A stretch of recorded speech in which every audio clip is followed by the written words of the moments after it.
Assalamualaikum warahmatullahi wabarakatuh. Perkenalkan, nama saya Muhammad Rasya Fadilah dengan NPM 251705147. Saya dari program studi ilmu komputer kelas A. Jadi saya akan menjelaskan kuis yang sudah saya buat, dan untuk soalnya ini dibuat berdasarkan buku yang berjudul Computer Organization and Architecture yang dibuat oleh William Stallings pada chapter 5 halaman 190 sampai 193 dan chapter 6 halaman 219 sampai 222 dan materi memori. Oke, jadi pada soal pertama, berdasarkan hierarki memori dan teknologi semikonduktor, mengapa memori utama atau main memory pada sistem komputer umumnya menggunakan teknologi DRAM atau dynamic RAM daripada menggunakan SRAM atau static RAM secara keseluruhan untuk mendapatkan kecepatan maksimal? Oke, jadi opsi pertama, karena SRAM membutuhkan sirkuit refresh berkala yang akan sangat membebani kinerja CPU jika digunakan dalam kapasitas besar. Lalu, karena SRAM secara fisik memakan tempat atau silikon yang lebih besar dan biaya produksinya jauh lebih mahal per bitnya dibandingkan DRAM. Lalu, karena DRAM bekerja dengan kecepatan yang jauh melampaui SRAM berkat digunakannya susunan 6 buah transistor kompleks pada setiap bitnya. Dan terakhir, karena kapasitas penyimpanan DRAM akan mengecil apabila posisinya diletakkan jauh dari prosesor pada arsitektur motherboard. Jadi jawaban yang tepat itu adalah opsi kedua. Oke, kenapa opsi yang lainnya salah? Jadi opsi pertama ini salah karena penjelasannya itu terbalik. Justru DRAM itu membutuhkan sirkuit refresh secara berkala karena data disimpannya di dalam kapasitor yang muatannya itu mudah bocor. Sedangkan SRAM menyimpan data menggunakan sirkuit penyimpanan stabil atau flip-flop yang tidak perlu di-refresh selama ada aliran listrik. Lalu yang C salah karena SRAM terbukti jauh lebih cepat daripada DRAM. Selain itu, susunan 6 buah transistor adalah karakteristik dari sirkuit SRAM, bukan DRAM. Lalu opsi keempat salah karena kapasitas penyimpanan sebuah chip memori itu bersifat tetap dan ditentukan dari pabrik pembuatnya. Jarak fisik dari prosesor memengaruhi latensi, bukan mengubah kapasitas penyimpanannya. Kenapa opsi kedua ini benar?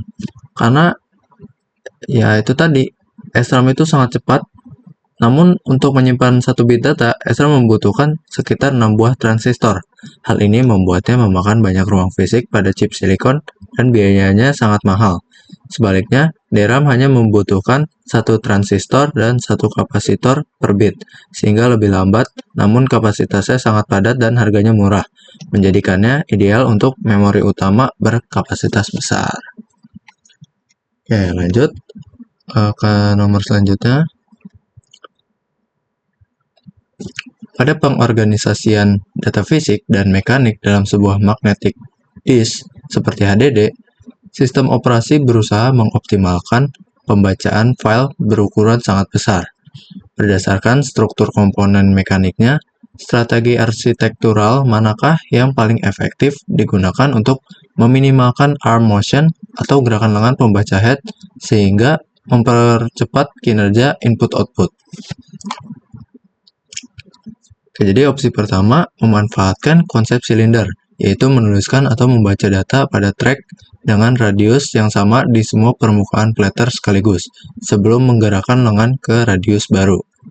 Opsi kedua, memusatkan seluruh penulisan data secara eksklusif hanya di area spindle atau poros pusat agar lengan head sama sekali tidak perlu bergerak ke tepi luar dari piringan disk. Opsi ketiga, menyebar penempatan data pada sektor secara berjauhan yang dipisahkan oleh intersektor gap yang lebar untuk mengurangi panas pada lengan mekanik. Dan opsi terakhir, menyimpan data secara berurutan hanya pada bagian luar dari satu permukaan piringan karena kecepatan putarannya paling tinggi. Jadi, opsi yang tepat adalah opsi yang pertama. Kenapa?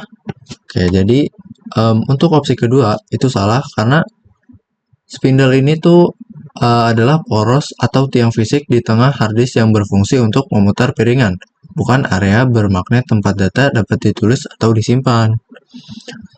Lalu opsi ketiga itu salah karena menyebar data secara berjauhan justru sangat tidak efisien karena akan memaksa lengan mekanik untuk bergerak lebih jauh dan piringan harus berputar lebih lama untuk mencari pecahan data yang berserakan.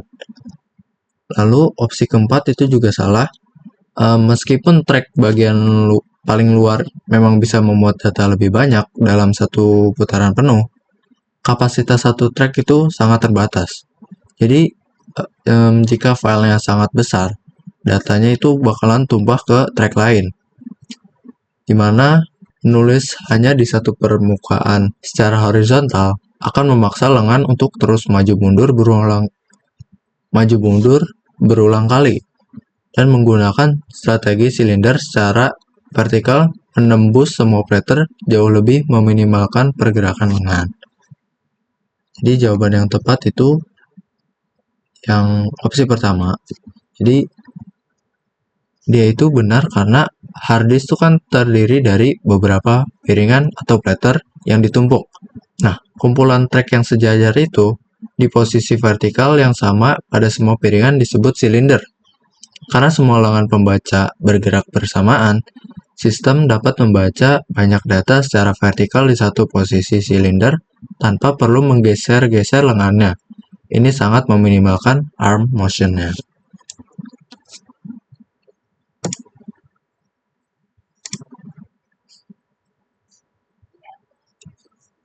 Oke, mungkin segitu saja yang dapat saya sampaikan. Kurang lebihnya mohon maaf. Saya akhiri. Wassalamualaikum warahmatullahi wabarakatuh.